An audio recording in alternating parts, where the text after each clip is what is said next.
That's just the way that I feel. Sunshine beaming off the tips of my heels. Gotta say, hey, it's a brand new day. Love, loving the way that I feel. Styling, that's the way I wanna reveal. Trouble, that's just a dent in the road. Remember the love inside that we hold. Put those sorrows and worries away, because we're styling today. Styling, that's the way I wanna portray. When the bells of love start chiming, everybody knows you're shining. Styling, the way I happen to feel. Ooh, sunshine beaming off the tips of my heels. Gotta say, hey, it's a brand new day. Love the way that I feel. Styling, that's the way I wanna reveal.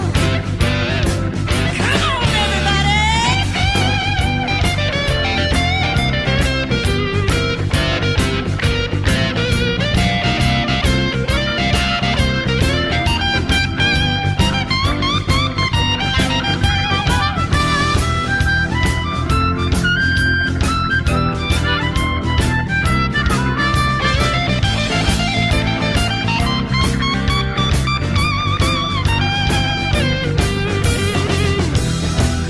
When the bells of love start chiming, everybody knows you're shining.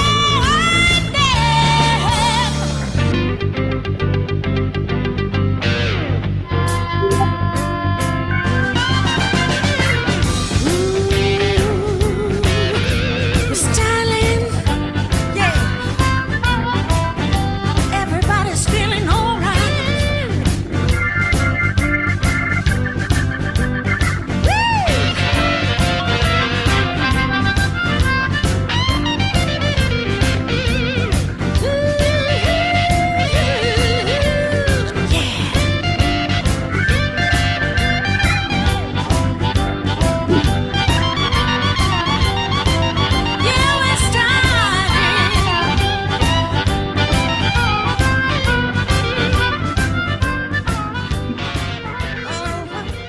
Ladies and gentlemen, boys and girls, and pets of all ages, welcome to Purdy Amazing People, live from beautiful Southern California with our host, award-winning blues artist, radio host, and about town, Brigitte Purdy. Today, Brigitte, producer, songwriter, musician, Eric Corne.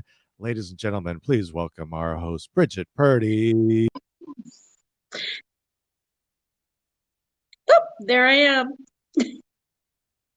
Hey everybody, happy Thursday, coming at you live from California, and I have an amazing guest today. But first I want to say I've been having a little bit fun on KOCI Radio 101.5 in Newport, Costa Mesa.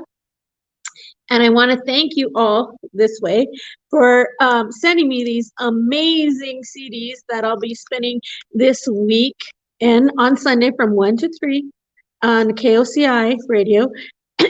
So lots of good stuff in this pile. And I would love if women could also send me some of their music. I have lots of guys sending me some amazing stuff, and I know there's some amazing female artists, and I want to support all those ladies out there working hard and doing all the things that we do, producing, writing songs, dropping it like it's hot on the stage and in the studio. So if you ladies could drop by and just send me some music, please. You can send it to KOCI Radio. Attention, Bridget Purdy. My name's on the screen. But anyways, how are you all doing today? How's everybody doing? Good? I hope you guys are doing great. I would like, without further ado, I would like to introduce our guest, Mr. Ooh, I got a little tickle in my throat. Mr. Eric Corne, singer, songwriter, producer, the owner of 40 Below Records, and Grammy nominee, Mr. Eric Corne. Woo! And the crowd goes wild. Hey, Eric, how are you doing? I'm doing well. How you doing, Bridget? Good. It's great to see you. I mean, you wear so many hats. You know, there's so many, No, so many questions.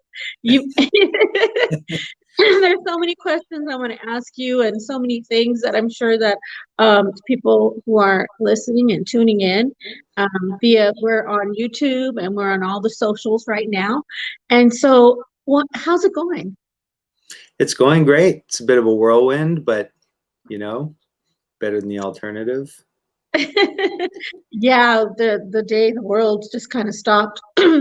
And so, you know, how apropos that you wrote a whole album entitled Happy Songs for the Apocalypse. Yeah, it's that was supposed to be a long time ago, but feels like it's been slowly unfolding. Yeah. Now I saw you perform some of those songs live, and they were, you know, you were amazing. I really enjoyed that. Thanks. I think I only did one show after that record. I think I just did one show in LA, and yeah. Oh no, and then I did some of those shows opening for Mayall. Okay. But yeah, I don't play very often. Well, I'm glad I have. Once in a while, I'll do a show, and by once in a while, every 10 years. Every 10 years, well, it might be close to doing another one, right? And then, so you are the owner of 40 Below Records. Yeah. And you have some amazing artists on that label. Can you share some of those? Yeah. Sure. Yeah. We got Sugaray Rayford. Mm-hmm. We got John Mayall. We got Sam Morrow. The Claudettes. We put out records by Jamie Wyatt and Cale Baxley and Bill Carter. Yeah, we got some exciting stuff coming up that we'll be announcing soon. I can't wait to hear it. Yeah. I cannot wait to hear it. So, as a producer, you keep switching hats here. Like I said, you wear so many hats. So, as a producer, when you are in that room with, because you have a wide variety of talents and gifts, as well as the musicians, the artists that you work with, you know, you have John Mayall, and then you have Walter, and you have Sugaray, who are all so unique and distinctly different. Walter Trout. How do you come together to unify? Yeah, to unify their vision. How does one do that? Well, one approaches every project in a unique fashion.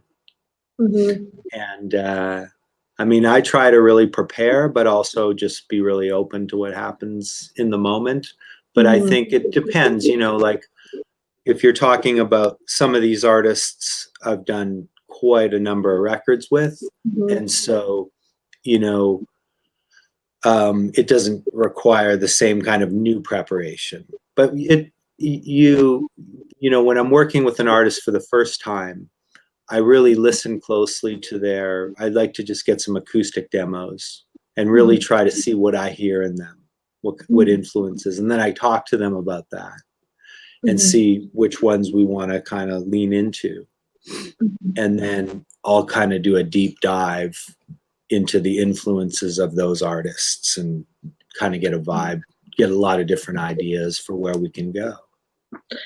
Yeah, I could see where the producer, and you know, I have much respect for a producer who values that in an artist, because we have our own influences, we have our own sound, we have our lives that we live, that once we're performing or singing and we get into that studio, that we want to bring to life within our music and our storytelling. So I have so much respect for you as a producer, knowing that that is a great ground level to start at. Um, so once I'm kind of want to know a little bit more about that studio process from you. Well, you know, once I kind of get those sketches, we'll tighten up on what the songs are going to be, and Uh, tighten up just on the sort of the skeleton of the song, the chord structure, melody, and lyrics. And then, I'll kind of get a basic groove for it, usually on a drum machine, okay. and just have a voice, guitar, drum machine go into the studio with everybody together, bass, drums, guitar, keys, artist, and then just start working up the song, usually have it in, 2-3 couple hours. Uh-huh. So do you do a scratch track before you do the actual song? Usually do a quick sketch, but I try to keep it really rudimentary because I want to allow the musicians to get their own first impressions. I come in knowing, like, I have ideas for all the instruments, Uh-huh. but I want to see what ideas everybody comes with, and then once we start running takes, then we start talking about it and trying different things. Okay. So it's Yeah. kind of like a in the moment trial and error process of creativity. Yeah. I mean, all the guys I work with and myself, we've been doing it for a long time, and we're Sure. really comfortable, like, honing and arranging songs. There's an energy in the room when we do it really quickly. It's really fun. I can feel that vibe because one of the when I wrote one of the first songs that I wrote really brought to life. I had been writing since I was little. My sister and I, she's a great writer. She's a wordsmith, and she was great with words. And so she would tell me words when we were going to sleep, and then I would sing them back to her. And so that was kind of like the beginning of my writing process. And then when I got into the studio, I had this concept of this idea in my mind, and I brought it to Dave Osti, who I collaborate with, and the song was just born within a half an hour, and he really listened and he really valued where I was artistically. So I was really appreciative of that. What is your kind of songwriting process? It's changed a bit over the years. Now I tend to, like, I'll have days where I just kind of have a lot of ideas, and I'll just lay down very quickly a short idea into my phone, and I collect them and I put them in folders for different styles. And then when I'm getting ready to make a record with somebody, if they want me to be involved in the writing, I start going through and picking ones that are good for artists, and I think about, like, what would be a good direction, and then I flesh them out. Sure. Yeah. I do a little bit of that myself. Um, so now, you also work at the Musicians Institute, right? Do you still work at the Musicians I Institute? teach recording classes, like, once a week.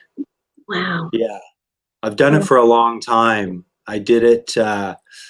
I started doing. I was a head engineer at a studio called Mad Dog in Burbank, Dusty Wakeman's studio. And right around the time, it was funny because I was so busy at that time at Mad Dog, and someone who used to work there was running the independent artist program at the Musicians Institute, and they asked Dusty for a recommendation. He recommended me. So I just kind of, my feeling in the music industry is, like, you should just try to do as many things as possible because, it's a hard industry. So I tried it, and I never went to school.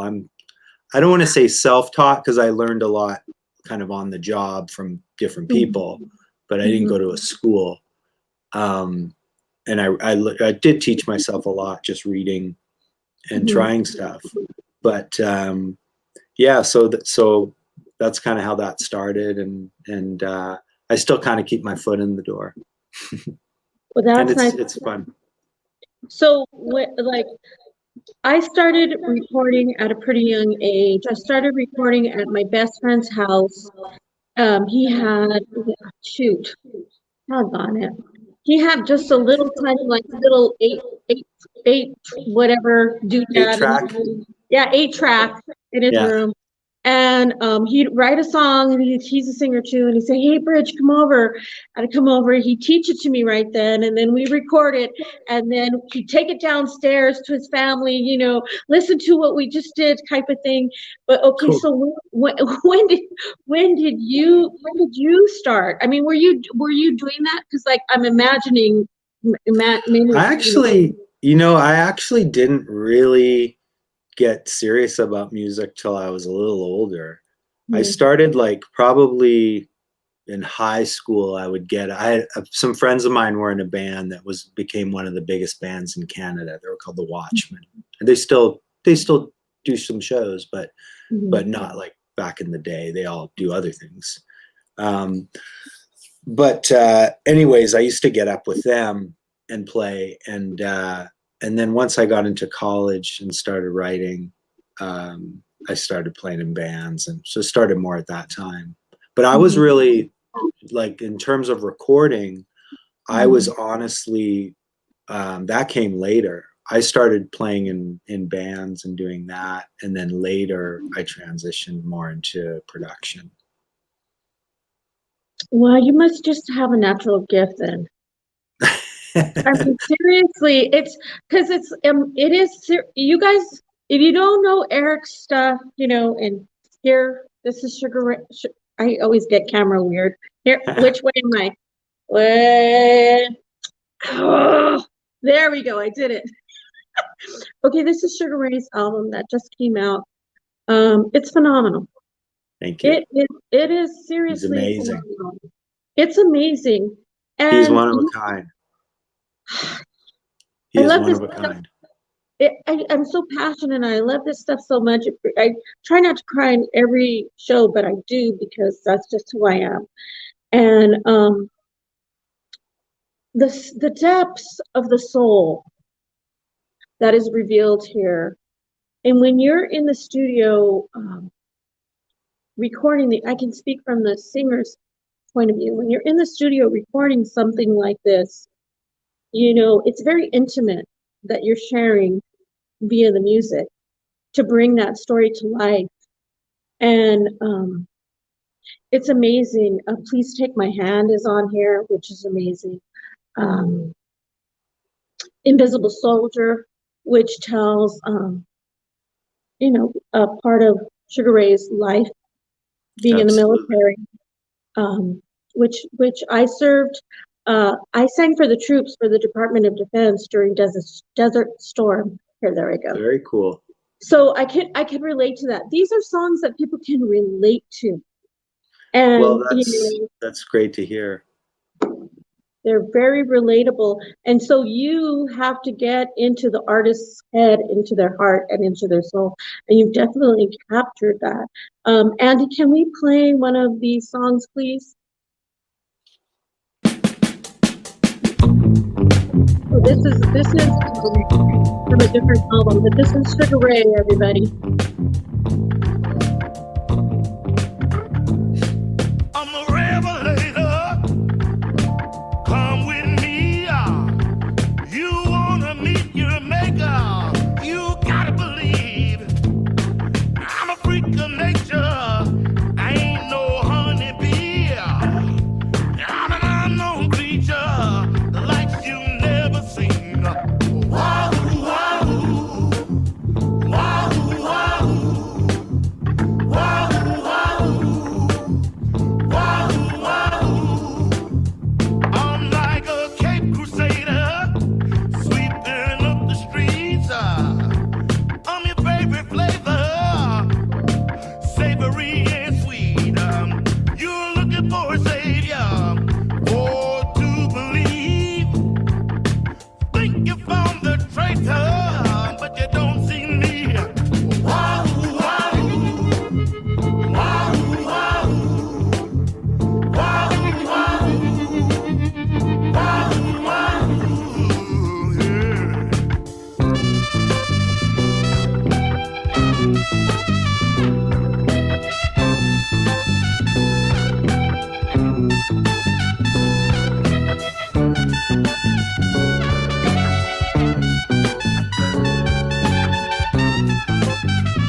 and come with me. No time for haters, no good deed. Whoa, whoa, whoa, whoa, whoa, whoa.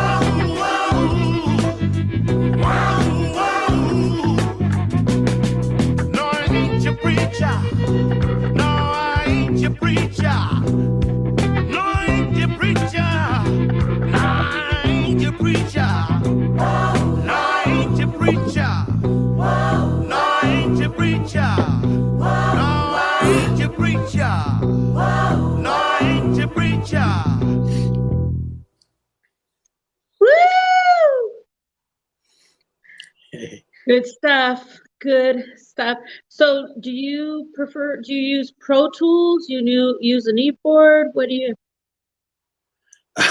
Well, in fact, I usually use a Neve board and Pro Tools. Oh, okay. Sometimes it's an API or a quad a Trident A range or a quad 8, but but yeah, I use Pro Tools most of the time.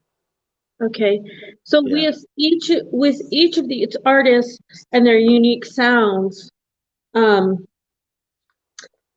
like when I was configuring my album, there were I used different drummers on different things because I wanted a certain kind of, sound. Sure.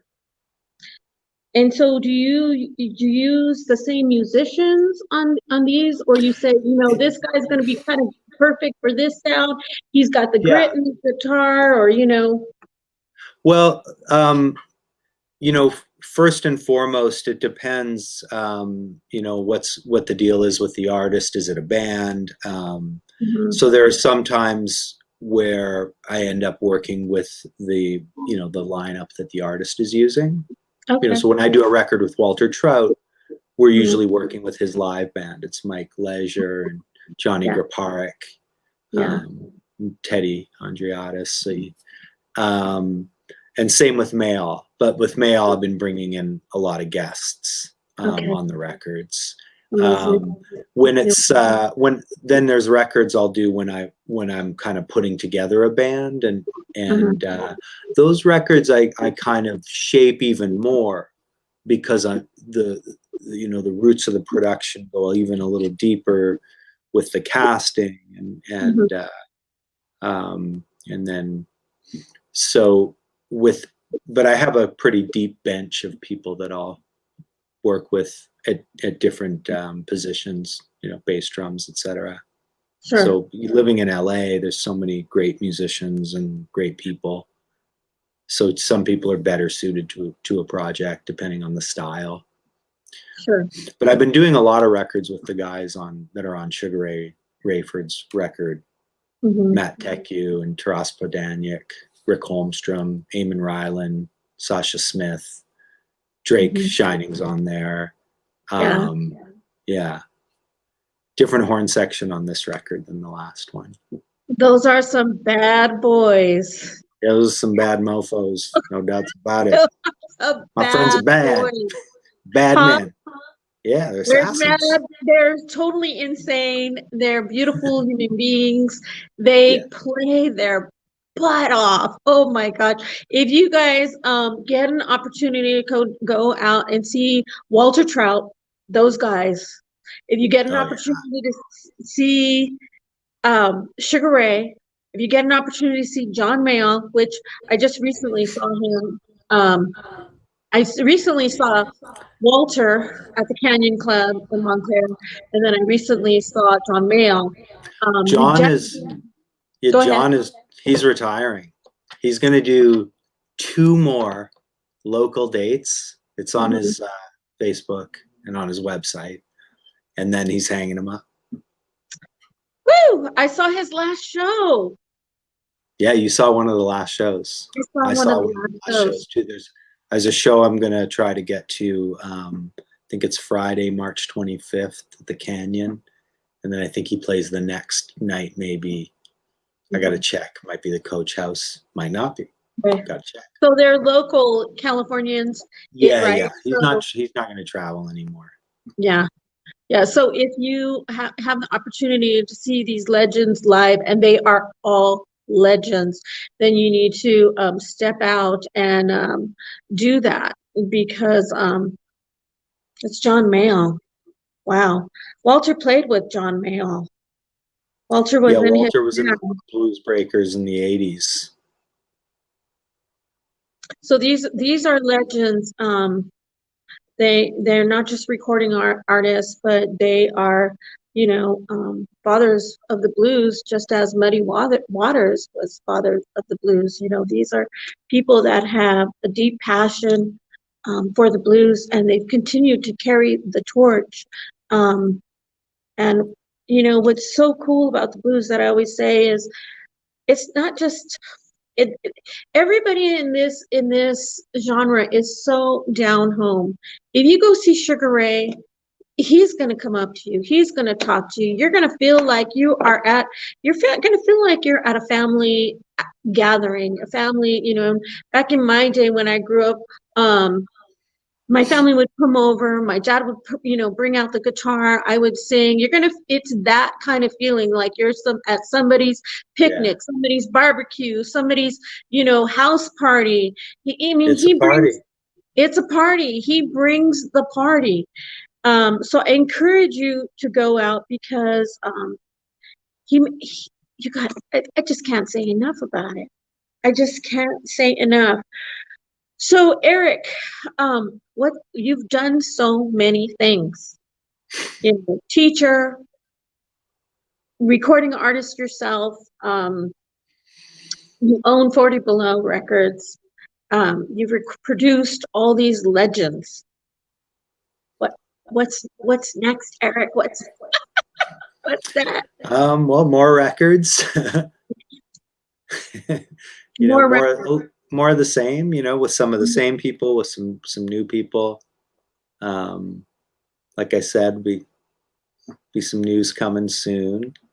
But right now, I'm pretty focused on Shug's record. It just came out last week, and some amazing things going on for him. I caught that Budweiser commercial today. I caught that Budweiser commercial today. Oh, cool! I didn't see that. You haven't seen the Budweiser commercial with him? No. Okay, you have to see it. You have to see it. Go ahead. I'm okay. Okay. So you've got a lot going on with his record and with his album. Yeah. There's some great stuff going on. So that's been a big focus. Mm-hmm. Yeah. So do you have a team, or do you just keep switching hats all day? Pardon? Yeah. Do I what? All day? Do you have a team, or do you keep switching hats all day? Oh, well, a little of both. Okay. I'm definitely switching hats a lot during the day, and I definitely carry a lot of the water. But, I've got somebody doing publicity on a record, and somebody doing radio, and sometimes multiple parties. And then I work with, the different parties at my different distribution companies, focusing on physical and other digital aspects. So there's a lot of different people I work with, especially when you start to look at all the different territories that we distribute records. So it's a lot. And then there's just a lot of tedious, like, metadata stuff and all the marketing, and on top of all the creative. But it's fun, It is fun. It's exciting. It's challenging. It's challenging. Like, for me, I take it as a challenge. How far can I push this out? And marketing has a lot to do with it. Obviously, you need a good product. That's first and foremost. Yeah. First and foremost, you need a good product. So yeah, our team's doing a great job, but they've got a great record with a great artist, and that's at the core of it. Exactly, at the core. And it all starts with the shared vision that you have with the artist when you guys get into the studio and you guys are writing together, and it definitely shows in the product. Yeah, Shug and I have a really unique chemistry, and it's hard to explain, but it's amazing. Yeah. Whew. Is there anything else you'd like to share? No, thank you for having me. It was really nice talking with you, and No, it's great you asked having great you. questions, and really enjoyed it.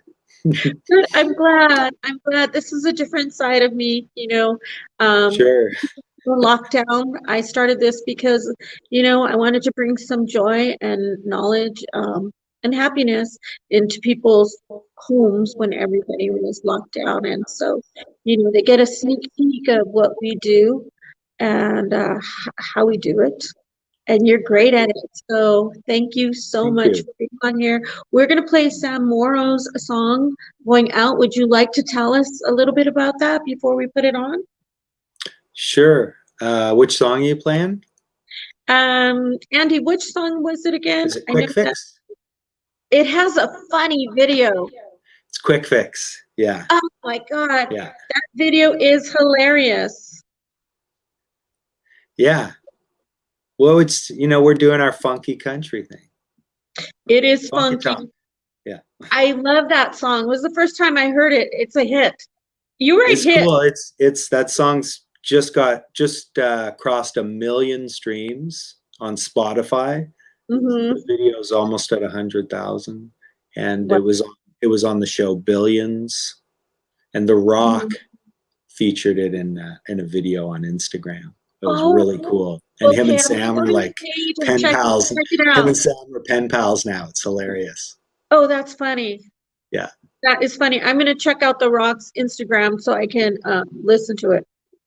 Yeah, The Rock keeps telling him like we got to meet for a drink sometime, and Sam doesn't drink, so I think I'll have to be his stand-in. Oh, that's funny.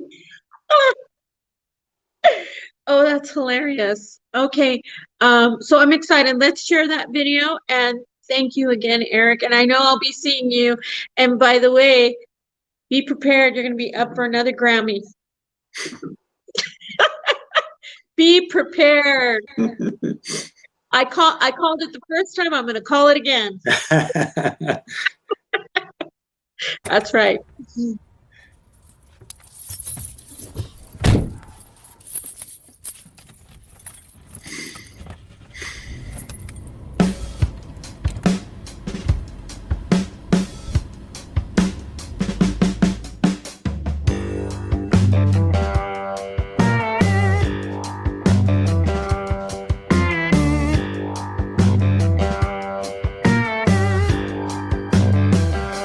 Yeah, we got a hotel rooms, bar rooms, suites, white lines that never end. Don't have time to fall in love, 'cause I can't fall out again. Stacking all my chips, lucky 13, got a hope running through my veins. Win or lose, it's all the same, just another way to keep me sane. Yeah, baby, won't you give me the quick fix? Dress me up and I'll be on my way. 'Cause I don't have time to listen, and I ain't got much to say. Oh, baby, won't you give me the quick fix? Oh, baby, it's the only way. 'Cause I ain't wanna walk the floor, been around long enough to find the door.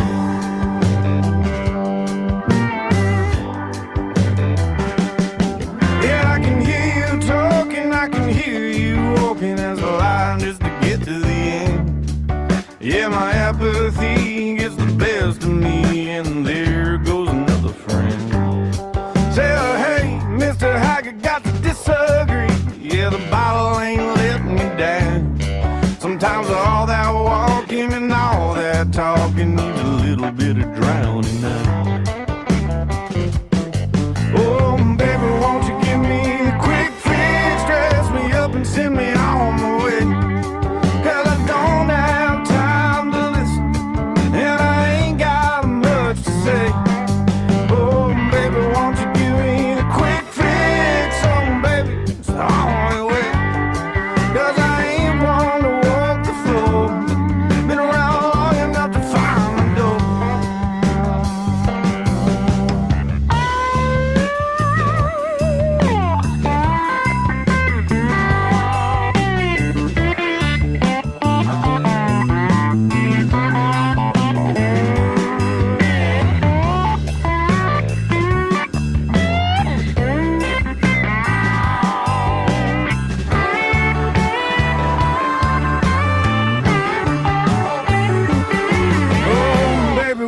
give me the quick fix on baby? It's the only way. 'Cause I don't have time to listen, and I ain't got much to say. Oh, baby, won't you give me the quick fix? Dress me up and I'll be on my way. Ain't one to walk the floor.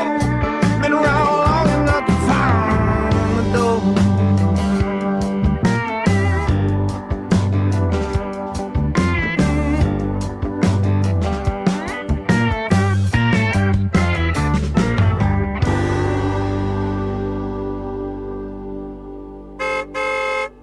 Hey, hurry it up.